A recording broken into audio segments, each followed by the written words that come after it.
students, in the continuation of vector addition or vector algebra, we now start the resolution of a vector.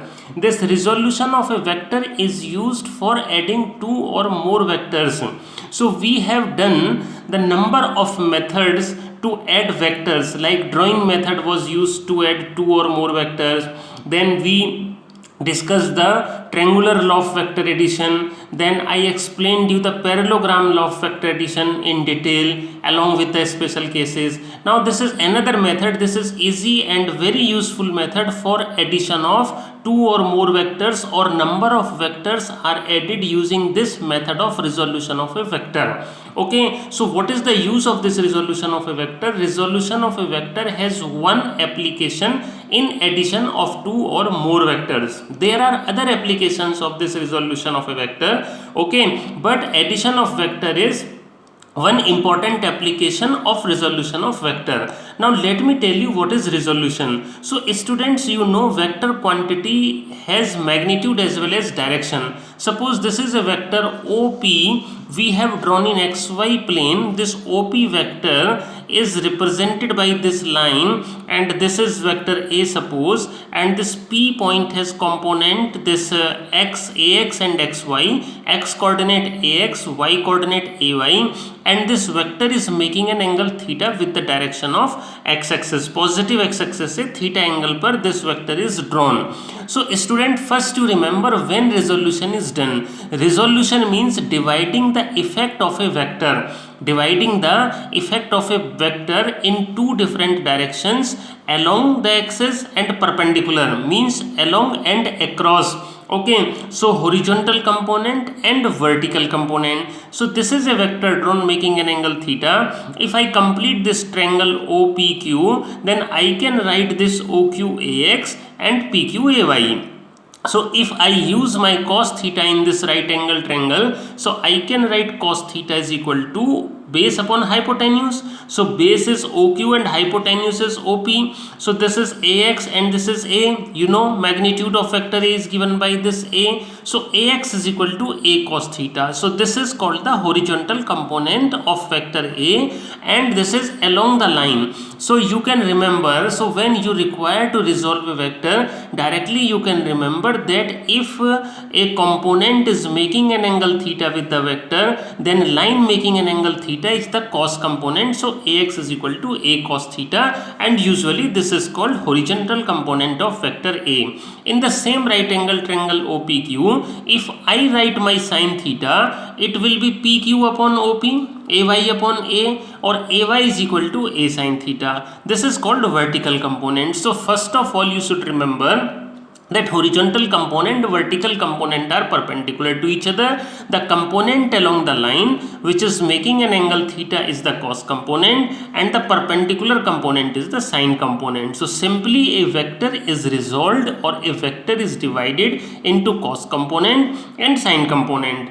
Okay, so for example, I have drawn one vector. Suppose in any direction, in a plane vector can be drawn in any direction. This randomly this vector is drawn in this direction making an angle theta with the negative y-axis, you can say. If this is my origin O, this is my origin O, this is y dash negative y-axis, x-axis. So I told you, so directly you can resolve the component along the line making an angle theta is the cos component. So P has component along this line P cos theta, and perpendicular to this P cos theta there is P sin theta. Okay, and this vector is also written in terms of I, J, K.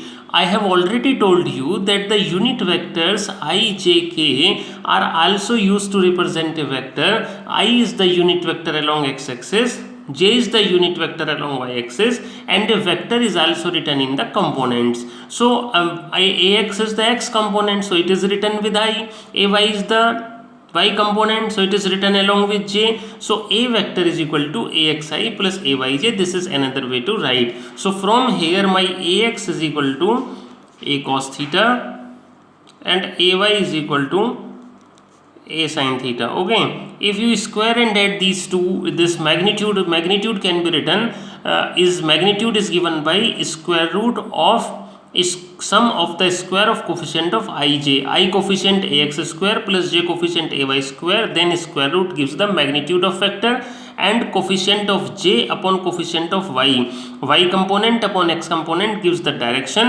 and this is the angle which resultant makes with ax first vector. Okay, this is the angle which resultant makes with the first vector second upon first. Matlab if I have to find the direction with ax, then it will be ay upon ax. If I have to write the direction of resultant with ay, then it will be ax upon ay. So this is the magnitude which is coming a only. Okay, so let us see one question. Let us solve one question. Suppose we have to resolve this vector into component. So this is the magnitude 5 making an angle 60 degree. So I can resolve this 5 cos 60 along the line making an angle, and perpendicular it will be 5 sin 60. Okay, so students please remember, suppose this is the vector drawn, इसके बीच में से draw किया है, तो हमारे जो cos component और sign component होंगे उनकी डायरेक्शन इस तरह से होगी, because component is also a vector, उसकी डायरेक्शन इस तरह से होगी कि ये इनके बीच में से कहीं जाएगा. ठीक है, suppose this is 5, so 5 cos 60 will be in this direction, 5 sin 60 perpendicular, so that this 5 is lying between cos component and sign component. So this is homework for you. You can do this. You can easily resolve this. Now the next is how to find the addition of vectors using components. So there are some steps need to be followed in addition of vectors using components. Number one, we resolve each vector into the components. Okay, every vector is resolved. So vector is resolved in two directions, x direction and y directions. Then x components are added and y components are also added, but they are added separately. So we write the sum of all the x components, that is suppose represented by rx, then sum of all the y components, that is represented by ry. So if the components are in the same direction, magnitude is added, so they are simply added. You already know in parallelogram law of vector addition we have done one special case. If two vectors are in the same direction, their magnitudes are simply added. If they are in opposite direction, they are subtracted. So if components in opposite direction, magnitude are subtracted. And finally, since rx and ry are perpendicular, if two vectors are perpendicular to each other, then their resultant is given by r is equal to under root rx square plus ry square. So for example, you can solve this question. Find resultant vectors. Suppose this is vector a magnitude 10 making an angle 30 degree with x-axis given to us. Another vector b of magnitude 8 making an angle 60 degree with x-axis. We have to find the resultant, that is a vector plus b vector we have to find. So using the resolution, we can use the parallelogram law of vector addition, but resolution. So let me tell you what is rx. So this is magnitude 10, so it is resolved like this, 10 cos 30 degree, and in this direction this is 10 sin 30 degree. So directly I am writing along with the magnitude. This is vector b of magnitude 8, so this component is 8 cos 60 and this is 8 sin 60. So sine component and cos components are resolved such that the vector which is resolved is lying between them. मतलब इसको ऐसे ही resolve करना है कि 8 cos 60 और 8 sin 60 के बीच में हमारा ये 8 रहे. तो मैंने इस 8 को और 10 को रिजोल्व कर लिया. अब मेरे what are the components along x axis? These are 10 cos 30 okay plus 8 cos 60. Now what is the value of cos 30? Cos 30 is root 3 by 2. What is the value of cos 60? It is 1 by 2. So this is coming 5 root 3 plus 4. And what is ry? These are in opposite direction. So opposite direction we simply subtract them. 10 sin 30 minus 8 sin 60 degree. So sin 30 1 by 2 minus sin 60 root 3 by 2. So this is 5 minus 4 root 3. So we have written rx and ry, and what is r? R is under root rx square plus ry square, and their direction is also written. Direction is also written from here, 10 alpha is equal to ry upon rx. So this is how sum of these two vectors which were in different directions. So if there are more vectors, then also we can add easily. So this is how, this is very important application of resolution of vector in finding the addition. Now the next topic based on this vector addition is very useful, relative velocity in two dimensions. So students, I have already discussed relative velocity in 1D. So relative velocity is usually calculated when both the bodies are moving, both the bodies are in motion. So we use the formula v12 is equal to v1 minus v2.